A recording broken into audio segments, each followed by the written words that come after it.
Jésus est un mari fidèle qui ne se fatigue pas de sa femme.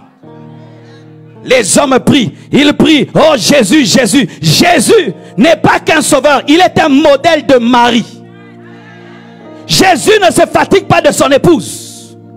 Même quand ta femme sera vieille, c'est ta vieille belle femme. Lorsqu'il y aura des nouvelles filles très très belles, sois fidèle à ta femme. Souvent les hommes, nous blessons nos femmes. Elle était jeune, très très belle. Tu la rencontres, elle te donne sa jeunesse. Elle te donne sa première force. Elle te donne des enfants. Et après des années, il y a des jeunes filles de 18 ans, de 17 ans, toutes fraîches. Tu abandonnes ta femme qui a 50 ans et tu commences à la tromper avec une petite fille qui a l'âge de vos enfants. Quelle blessure! Pourquoi elle n'est plus belle? Pourquoi elle n'est plus belle? C'est à cause de toi, papa. C'est à cause de toi. Regarde sa photo le jour du mariage, comment elle était. C'est pourquoi maman, prenez les photos de mariage, mettez ça au salon. Comme ça, chaque fois qu'il veut te dire, toi, hey, papa, regarde comment j'étais. Hey, papa, regarde.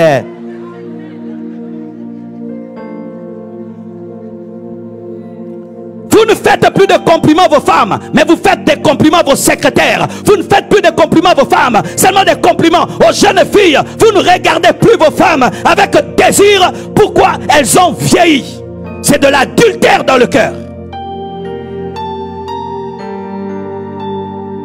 Dieu maudit celui qui n'est pas fidèle à la femme de sa jeunesse. Et toi qui as divorcé, tu dois donner des raisons bibliques de ton divorce. Car il y a des divorces qui amènent en enfer. Je répète, il y a des divorces qui amènent en enfer. Aujourd'hui, le divorce est compris dans l'église. Non, mes frères, ce n'est pas la parole. Des pasteurs qui divorcent 2 fois, 3 fois, 4 fois, qui continuent à prêcher à l'église. Comment est-ce que les fidèles vont rester fidèles à leur femme?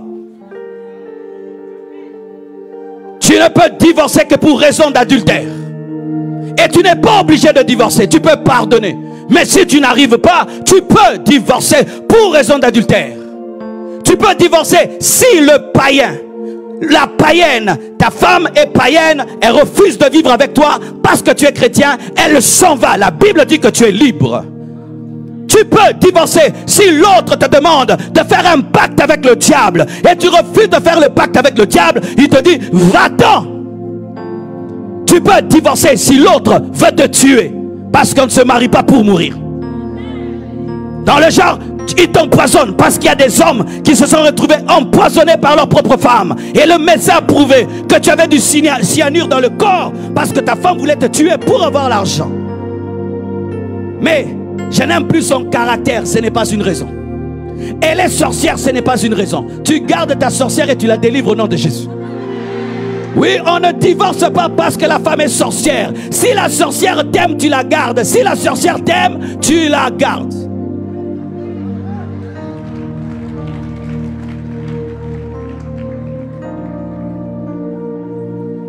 D'autres prient, oh Dieu, que ma femme tombe dans l'adultère. Comme ça, je m'en sors. Est-ce que ton divorce est valable? Et la plupart des temps, les gens qui divorcent, tu penses que lorsque tu vas divorcer, tu auras mieux. Mais la plupart des temps, les divorcés divorcent encore. Et souvent, ils regrettent leur premier mariage. Est-ce que ton divorce est biblique? Si tu as divorcé quand tu étais païen, là c'est autre chose. Mais tu as divorcé, tu es chrétien. Tu es chrétien. Tu dois donner des arguments bibliques de ton divorce. Jésus ne divorcera jamais avec l'église. Une fois que nous nous retrouvons dans le millénium, une fois que nous sommes enlevés, nous le serons éternellement. Alléluia. Vous savez qu'après 1000 ans, lorsque le diable sera délié et qu'il viendra tenter le monde, la tentation ne va pas nous toucher. Elle va seulement toucher les gens qui étaient là lors de la tribulation. Oui, une fois que tu es enlevé, même si nous revenons sur la terre pendant 1000 ans et le diable est délié, ces tentations ne sont pas pour nous. Pourquoi nous ne pouvons plus être tentés par lui? Nous serons comme des anges sur la terre. Pourquoi ce mariage ne peut être rompu? Comment vous êtes des hommes chrétiens. Pour un petit problème, je vais te quitter. Pour un petit problème, tu vas rentrer chez vous. Plus de 5 fois, tu as pris les valises de ta femme. Tu les as fait sortir. Ça, c'est quel genre de mari? Ça, c'est quel genre de mari? Pour toute chose, tu menaces. Tu vas partir. Tu vas rentrer chez vous. Oh, c'est un ballon ou comment? Je regrette t'avoir épousé. Si je savais, si ta femme te disait ce que tu lui dis. Si ta femme un jour te dit, je regrette t'avoir épousé, qu'est-ce que tu sentirais? Nous pensons que les femmes sont des sacs de boxe où on donne des coups, ça ne sent rien. Ce sont des personnes, ce sont des humaines qui sont d'ailleurs plus sensibles que nous. Je regrette t'avoir épousé. Il fallait que j'épouse ta soeur, il fallait que j'épouse ta copine. Tu es déjà dans l'adultère. Tu es déjà dans l'adultère en pensée. C'est pourquoi, frère, toi qui n'es pas marié, réfléchis bien. Une fois que tu entres dedans, tu es entré. Tu es entré, frère, tu es entré.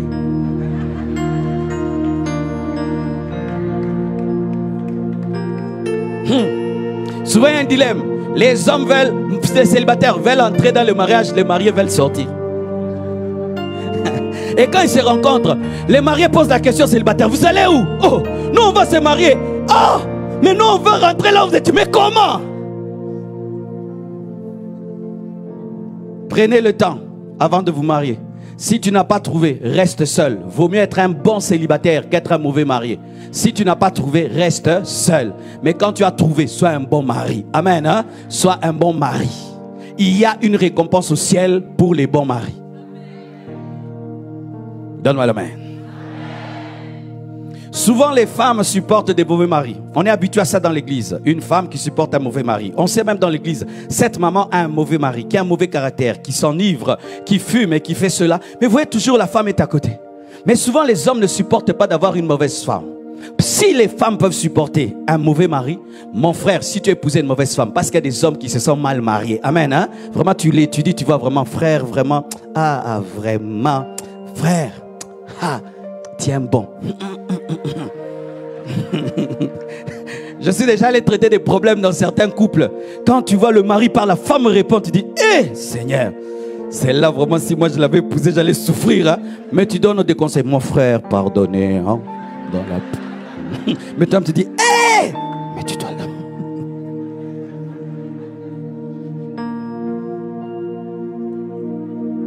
Sois fort. Continue à aimer ta femme. Dieu va te récompenser. D'aimer une telle mauvaise femme et de garder le foyer stable. Et tes enfants grandissent dans la paix et dans le bonheur et deviennent des grands hommes. Dieu va te récompenser. Et j'aimerais même parler aux hommes battus. Même si ta femme te bat, tiens bon.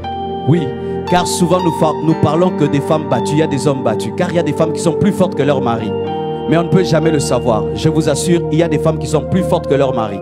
Il y a un homme, un jour, on l'attrape. Sa femme est en train de le tabasser. Mais il peut pas dire, tu ne peux pas dire que tu es un homme battu. C'est tellement honteux. Mais sa femme est tellement forte. Elle est grande, costaud. Quand elle le tient comme ça, il ne peut rien. Il ne peut rien. Mais il ne peut pas dire, supporte ta femme qui te bat.